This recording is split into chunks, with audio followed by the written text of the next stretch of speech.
Good afternoon, everyone.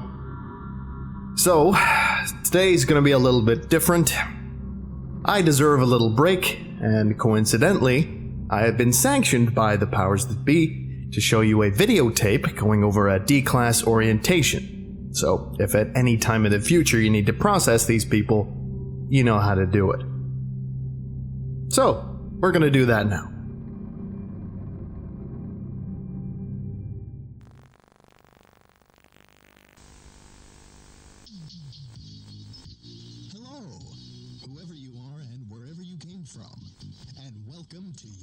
Future. Now, you're probably wondering where exactly...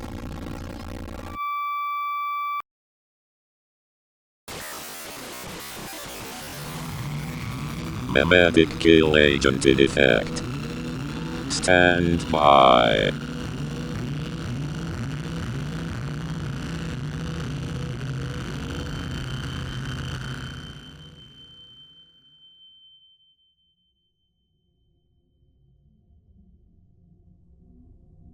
Item number SCP-001.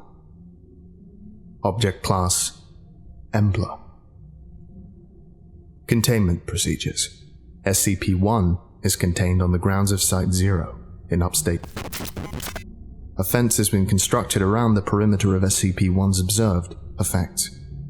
In addition to Site-0's security, no fewer than 5 armed guards are to be present at all times to prevent unauthorized entry. The adjoining physics laboratory will be manned at all hours, studying any anomalies. A small metal plaque bearing an inscription will be maintained in good condition. Any damage is to be immediately reported to maintenance. Description: SCP-1 is a circular gravel path in a wooden area. When traveled in a counterclockwise direction, the trail is continuously uphill even after reaching the original point. When traveled in a clockwise direction, the trail shows the same amount of uphill and downhill travel as expected. Level 5 clearance is required to access SCP-1's experiment log. New members of Overseer Council are required to read Document 001-05. If you're reading this, then congratulations. One of us has died. Something killed one of us, a monster perhaps, or a rival from the GOC, or maybe we just got a little close to the flame, like Aaron. Not old age, of course. We took care of that, didn't we? Anyway, one of the old guard is gone. Maybe Jason, maybe Agnes, maybe me. Hell, I'd be surprised if I wasn't the next one to die. I always was the most expendable. I'm going to write this to you as though you were a human being. It will be the last time anyone extends you the courtesy, so I hope you appreciate it. Whoever you are, whatever you did before, you must have been high-ranking when you were pulled into this. You must have noticed the discrepancies, the inconsistencies. I don't know how much you've been told already, or how much you've pieced together. The crux of the matter is this. The retrievals and recoveries of SCP objects are staged, or made up whole cloth. We've never discovered an SCP in the entire history of the Foundation. I should start from the beginning, so let me tell you a story. Aaron Siegel was a physicist studying at Cornell in 1891. He was a truly gifted individual, and had his life taken a different path, I believe his name would be there with Edison, Einstein, and Hawking. I knew him very well. He was, and may still be, my brother. He was also an avid amateur naturalist, and enjoyed hiking through the woods. One day, while visiting our family home in Essex County, he came across a gravel path. He decided to follow it for a time, and noticed that it kept climbing uphill far longer than it should have.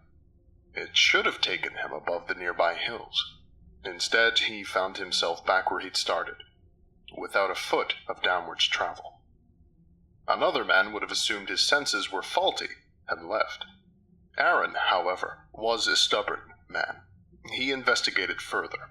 He found the path did not conform to the pure geometry of Euclid. Like Sakiri before him, he had found something abhorrent to the nature of straight lines. He studied it. The equations he derived are part of the file you've received.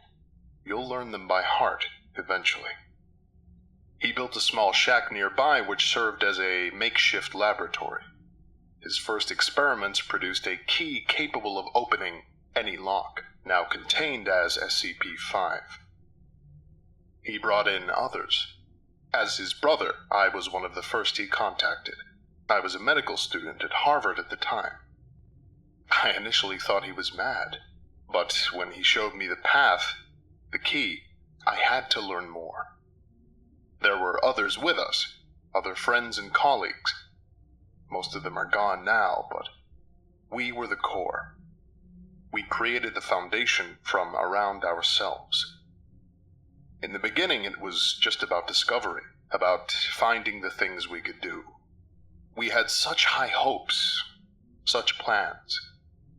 We were going to change the world. We were going to save it from itself. We could feed the hungry, shelter the homeless, heal the sick and dying. Thomas Carter found us money. We were none of us poor, but we ran through our fortunes quickly. Thomas used his connections on Wall Street and in Washington to fund us. He showed them the least of what we could do, and promised heaven against the threat of hell. Agnes Peterson, my brother's fiancée, was the administrator. We knew nothing of how to run an organization. We were a herd of cats running to and fro, and she turned us into a foundation, putting us dreamers and madmen to the same yoke. We soon had a facility built, but we were still so secretive. As much as we wanted to shout from the rooftops what we had found, we were frightened, too, that it would be taken from us. We told ourselves that it was just for the interim, until we were sure of our footing. We'd show them eventually. We'd show them all. We were careful at first. We made small, inoffensive, or even helpful items. The Fountain of Youth, the bouncing ball, the Civil War statue. We grew more confident, and we started working on humans. The concrete man, he volunteered. Or the man with the abdominal planet. Just a drifter, but we made him something special, didn't we? It was all so easy. Perhaps it seems absurd to get so many things from that one little break in reality, but it all flowed from one discovery to the next. It almost seemed like something was helping us along. But then things started going a bit wrong. While he was playing with his equations, Aaron accidentally derived the missing number. In my laboratory, I found I'd made the zombie plague. But we were too invested in our projects, so we pushed ahead. Then came the pipe nightmare, and the stairwell. We knew we'd need more help. Thomas showed what we'd done to the military. Told them we'd found these things, discovered them. We made up names like Prometheus Labs and the Chaos Insurgency. They gave us funding, personnel. We built up and expanded outward. We repeated the cell in other countries. Some listened, some didn't. Enough did. We became an international organization. We brought in more researchers, though very few ever suspected we were the source of these items they studied. Sometimes we would arrange for an object to be found by a field team. Sometimes we would simply write the reports. We generated the paperwork, and we were the oversight. If we said a thing was, it was. It still is. There were problems, of course. Jeremy and Thomas took one of our experiments and ran off with it, creating their ridiculous club. One of our researchers grew mad and started worshipping machines, escaping with enough knowledge to be dangerous. We still deal with the fallout of these splinter groups. So we contained them. We handled them. We couldn't stop. Surely you can see that. Rather than more cautious, we grew bolder. I cut a little boy up and turned him into the flesh that hates. There were reasons. There were always reasons. 231. We created her, and her sisters. We took them from orphanages and arranged for what followed. And it was no accident. We knew what we were doing. There was a reason for it once, but I'll be damned if I can remember it now. None of us do. Except maybe my brother, whatever he is now. We keep moving forward, even after Abel, after the blood pond, after that damnable reptile. We still move forward with our work. What else can we do? Our only hope to survive the events we've set in motion is to understand better, to learn more. We are on the back of a terrible beast, and if we tried to jump off now, we'll be crushed beneath. But that's not what frightens me, and it isn't what should frighten you. We've maintained our foothold for over 100 years. The things I really worry about are the anomalies we didn't create. No, I was telling the truth the first time. We didn't discover any of them, but some of them, they aren't our work. They just were one day. They were in containment, and they'd always been in containment. Don't you see? We're not in control anymore. We never were.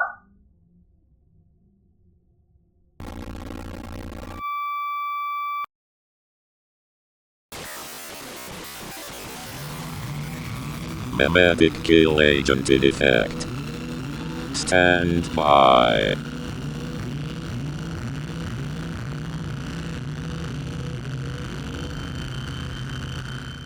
you for listening. Goodbye. And most importantly, good luck.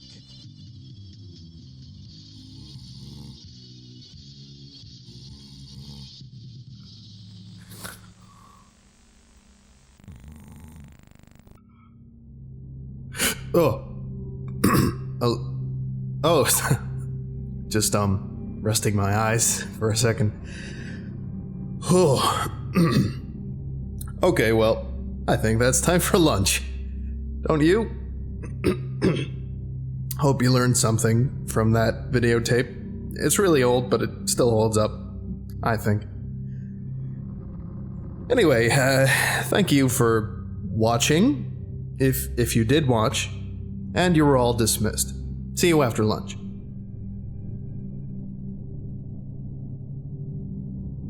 I would like to give a special thank you to the Reclusive Extrovert, James Saba, Catherine Jones, Pablo Ice 917, Kareem Alashmui, Justin Day, Curie Kuma, Trevor W. Pegg, White Crow, NJ Vojak, Bryson Bailey, my archive curator Nick, Tyver Ball, Burlington the Cat, and Quartz 563.